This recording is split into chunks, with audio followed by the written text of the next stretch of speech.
नमस्कार। गुजरात चुनाव पर कैपिटल टीवी का खास शो गुजरात की गद्दी देख रहे हैं आप। मैं हूं आपके साथ प्रगति चतुर्वेदी।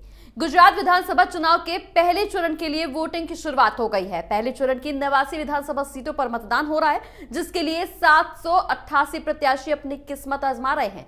5 साल पहले इन सीटों पर हुए चुनाव में बीजेपी और कांग्रेस के बीच कांटे की टक्कर हुई थी, लेकिन इस बार सियासी हालात बदले हुए हैं। आम आदमी पार्टी भी मैदान में है और मुकाबला त्रिकोणीय माना जा रहा है। इसी मुद्दे पर चर्चा करने के लिए आज हमारे साथ स्टूडियो में मौजूद हैं कैपिटल टीवी के editor in chief doctor Manish Kumar. Doctor साहब, बहुत बहुत स्वागत है। धन्यवाद। डॉक्टर साहब, सवाल यह है कि पहले चरण की वोटिंग शुरू हो गई है। पिछली बार की अगर हम बात करें तो मुकाबला बीजेपी और कांग्रेस के बीच था, लेकिन इस बार आम आदमी पार्टी भी मैदान में है। देखिए, जो फर्स्ट फेज में जहां जहां चुनाव हो रहे हैं उसमें अगर आप बात करें तो सबसे ज्यादा इंपॉर्टेंट सूरत में कांटे की टक्कर बताई जा रही है और जिससे एक इंप्रेशन सा बन रहा है कि त्रिकोणीय मुकाबला है। आम आदमी पार्टी ने बहुत मेहनत की सूरत के इलाके में भी, और इसलिए वहाँ क्या हो सकता है, क्या हो रहा है, कैपिटल टीवी की टीम सूरत के सारे लगभग जो असेंबली सीट्स हैं वहाँ जाकर जायजा लिया था। तो एक बात समझ में आ रही थी कि कांग्रेस पार्टी की कमजोरी का फायदा केजरीवाल उठा रहा है। जो लोग भारतीय जनता पार्टी को हराना चाहते हैं वो डुअल माइंड में आ गए, कांग्रेस को वोट करें या आम आदमी पार्टी को करें, और इस वजह से आम आदमी पार्टी की जो वोट परसेंटेज है वो बढ़ने की उम्मीद लग रही है। लेकिन क्या ये इतना ज़्यादा बढ़ जाएगा कि वो भारतीय जनता पार्टी को चुनौती दे सके, या फिर जो एंटी बीजेपी वोट है वो कांग्रेस पार्टी और आम आदमी पार्टी के बीच बट जाएगा? और अगर बट गया तो बीजेपी के लिए तो पौ 12 फायदे ही फायदे। अब राजनीति तो सिर्फ प्रचार प्रसार उससे होता नहीं है। मैं देख रहा था कि कल शाम बहुत बड़ी रैली और रोड शो अमित शाह का। बिल्कुल।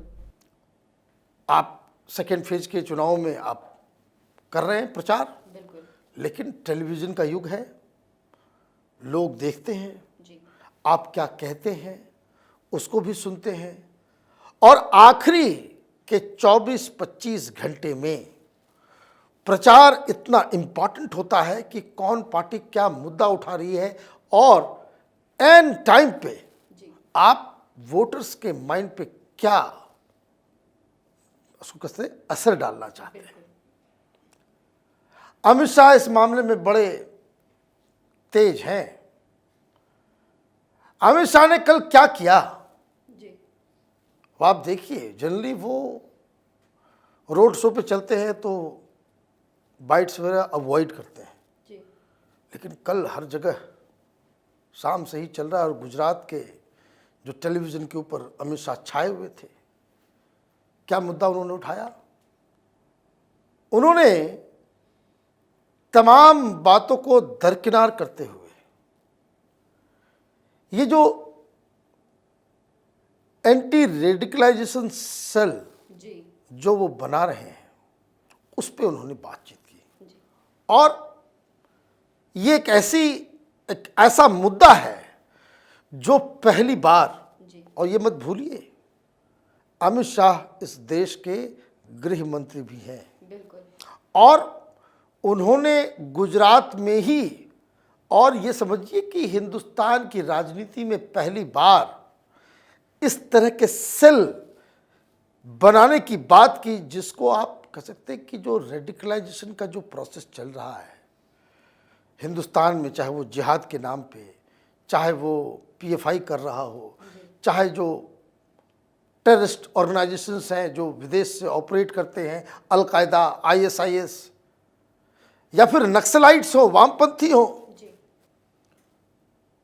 रेडिकलाइज होने का मतलब कि आप युवाओं के दिमाग को पोल्यूट करते हो, उनको इंडोक्ट्रिनेशन के तहत आप उनको एक हथियार की तरह इस्तेमाल करते हो, ताकि वो एक स्लीपर सेल की तरह इस्तेमाल हो, एंड मौके पे उन्हें हिंसा भड़काने, अफवाह फैलाने के काम में इस्तेमाल किया जा सके।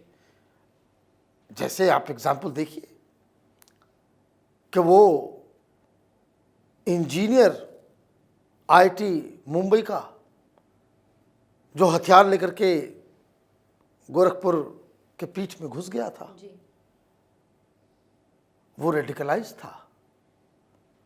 कई सारे लोग पकड़े गए हैं, जो मालूम चलता है कि भाई ये तो पढ़ने लिखने वाले यंग लोग हैं, लेकिन दिमाग पूरी तरीके से रेडिकलाइज कर दिया। कौन कर रहा है इसको? बिल्कुल। आप हिंसा के बाद कोई एक्शन लें, वो तो कानून का अपना काम है। जी। कोई भी इलीगल काम करता हुआ पकड़ा जाए, कानून पीछे पीछे काम करेगी, लेकिन ये आप एक ऐसे सेल का निर्माण आप कर रहे हो जी। जो रेडिकलाइजेशन के दौरान ही जब लोगों के दिमाग को पल्यूट किया जा रहा है, उसमें उसको पकड़े। रेडिकलाइज कौन कर रहा है, कहाँ से फंडिंग हो रही है, कौन सा ऑर्गेनाइजेशन है, कौन से लोग हैं, कौन प्रोफेसर है, कौन डॉक्टर है, कौन इंजीनियर है, बिल्कुल। कौन टुकड़े टुकड़े गैंग का पत्रकार है जो युवाओं के दिमाग में जहर डाल रहा है, इनको पकड़ने का। बिल्कुल। तो खैर ये डिस्कशन तो कभी और मैं करूंगा, क्योंकि उन्होंने एक इशारा दिया जी। कि अभी ये जो डी रेडिकलाइजेशन सेल्स की बात हम गुजरात में कर रहे हैं, ये पूरे देश में लागू होगा। बिल्कुल। क्योंकि जिस हिसाब से आप देखिए, पीएफआई का नेटवर्क पूरे देश में फैल गया। जी। लोगों को रेडिकलाइज करके आप कोई शाहीन बाग कर देता है, कभी हिजाब आ जाता है, कभी कुछ आ जाता है, कभी कुछ आ जाता है। तो ये तो एक नेशनल लेवल पे पॉलिसी आने वाली है, लेकिन चुनाव से इसका क्या मतलब है? जी। आखिरी के 2 दिन में गुजरात में भारतीय जनता पार्टी ने हिंदुत्व के मुद्दे को, जी। नेशनल सिक्योरिटी के मसले को, इंटरनल सिक्योरिटी के मसले को इन्होंने हाईलाइट कर दिया है। मतलब अमित शाह ने पूरे चुनाव को पोलराइज कर दिया। बिल्कुल। अब इसमें क्या हो रहा है, 2-3 चीजें साथ साथ चल रही हैं। आम आदमी पार्टी गुजरात में इस नाम से बदनाम हो गई कि एंटी हिंदू है, जी। एंटी इंडिया है, ये खालिस्तानी पार्टी है। कौन कह रहे हैं? सूरत में जो लोग काम कर रहे थे, आम आदमी पार्टी के कार्यकर्ता ही ये बात कह रहे हैं। हमारी टीम वहां गई थी। आम आदमी पार्टी के 500 लोगों ने चुनाव से ठीक मुश्किल से 1 सप्ताह पहले जी। इन लोगों ने पार्टी छोड़ी और ये इल्जाम लगाया कि केजरीवाल महाभ्रष्ट भी है और एंटी नेशनल और एंटी हिंदू पार्टी है। तो आप देखिए कि किस तरीके से जी। कांग्रेस पार्टी, समझ भी नहीं आ रहा, सारे लोग गुजरात में कैंपेन कर रहे हैं। बिल्कुल। और तो छोड़ दीजिए, मुझे जानकारी मिली कि कल जब लाठीचार्ज किसानों के ऊपर लाठी तोड़े जा रहे थे शरीर के ऊपर, जी। तो मुख्यमंत्री गुजरात में प्रचार कर रहा था। जी। सिर्फ मुख्यमंत्री नहीं, जो टोटल 70-80 जो उसके एमएलएज हैं आम आदमी पार्टी के, उन सबको गुजरात भेज दिया गया है। दिल्ली के कई सारे एमएलएज को गुजरात ड्यूटी पे लगा दिया गया है। जी। ये पोलिंग के बाद आज शाम जब खत्म हो जाएगा तब ये वापस जाएंगे, फिर कुछ दिन के बाद उनको वहां पे लगाया जाएगा। लेकिन कांग्रेस पार्टी, न राहुल गांधी, न प्रियंका वाड्रा, न सोनिया गांधी, ये मल्लिकार्जुन के प्रचार से आपको वोट मिल जाएगा। बिल्कुल। मधुसूदन मिस्त्री के भाषण से लोग वोट दे देंगे आपको।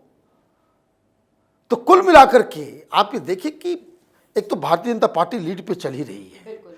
लेकिन आखिर में जो खेल जिसको कहते हैं कि अमित शाह का जो है ब्रह्मास्त्र, जो चुनाव से ठीक पहले चलता है, उन्होंने चला दिया और जो भारतीय जनता पार्टी का 50% के आसपास जो वोट बैंक है जी उनको फिर से याद दिला दिया कि भाई कोई चूक नहीं होनी चाहिए। अगर ये लोग आ गए तो देश भी खतरे में आएगा, हिंदुत्व भी खतरे में आएगा, और इसलिए जाकर के वोट करें। और आप देखिए कि सवेरे से वोटिंग परसेंटेज जो है वो ठीक ठाक चल रहा है। बिल्कुल डॉक्टर साहब, कहा जा रहा है कि पहले चरण की सीटों में कांग्रेस का वजूद टिका हुआ है। पिछले बार की अगर चुनाव की बात करें तो बीजेपी ने कांग्रेस को भारी मतों से हार दी थी, धूल चटा दी थी। इस बार क्या देखने को मिलेगा? देखिए, पिछली बार भी ये थोड़ा सा असेसमेंट गलत होगा कि पूरी तरीके से धूल चटा दी गई।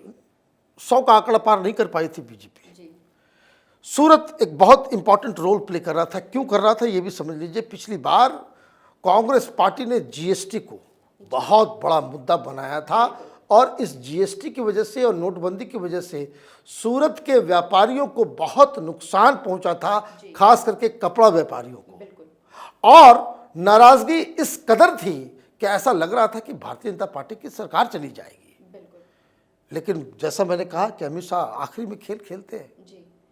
पिछली बार भी सूरत में वोटिंग के एक दिन पहले तमाम व्यापारियों से मुलाकात करना, बातचीत करना, समझाना अमित शाह ने सिंगल हैंडेडली किया। और उसका नतीजा ये हुआ कि जहां बिल्कुल ऐसा लग रहा था कि भाई कांग्रेस पार्टी पूरी तरीके से वापस आ जाएगी, उन्होंने लास्ट मोमेंट में पूरा चुनाव जो है वो अपसाइड डाउन कर दिया। अब इस बार कांग्रेस पार्टी उस तरीके से माहौल नहीं बना पाई, तो एक तो दिक्कत ये हुई।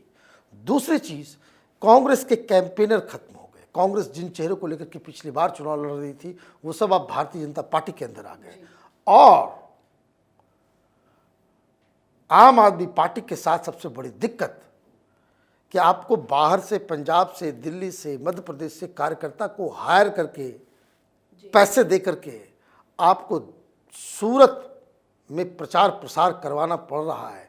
मतलब संगठन के तौर पे आम आदमी पार्टी वहाँ पे टिक नहीं पाई, मुद्दे वो उठा नहीं पाई। और ये जो एक वीडियो आ गया धर्मांतरण करने वाला गौतम का, फिर गोपाल इटालिया के 2-3 बयान आ गए, उससे आम आदमी पार्टी के कैंपेन का पूरा सो कह सकते हैं कि पंक्चर हो गया। उस वजह से मुझे लगता है कि फर्स्ट फेज में ये कहना कि बहुत कांटे की टक्कर है वो नज़र तो नहीं आ रहा। लोग घर से निकले, अभी बहुत समय बाकी है, दिन भर का वक्त है। लोगों को बाहर निकल करके वोट देना चाहिए और अपनी पसंद की सरकार को चुनने के लिए जैसे भी हो अपना मतदान ज़रूर करके आना चाहिए। बहुत बहुत धन्यवाद डॉक्टर साहब आपका। धन्यवाद। तो पहले चरण की वोटिंग जारी है। मुकाबला त्रिकोणीय माना जा रहा है। ऐसे में कांग्रेस के लिए पहला चरण अग्नि परीक्षा से कम नहीं है। लेकिन देखना यह भी दिलचस्प होगा कि गुजरात की गद्दी पर जनता किसे बिठाती है। आज के लिए हमारे इस खास प्रोग्राम में बस इतना ही। कल फिर पेश होंगे एक नए मुद्दे के साथ। तब तक के लिए मुझे दीजिए इजाजत और आप देखते रहिए कैपिटल टीवी। नमस्कार।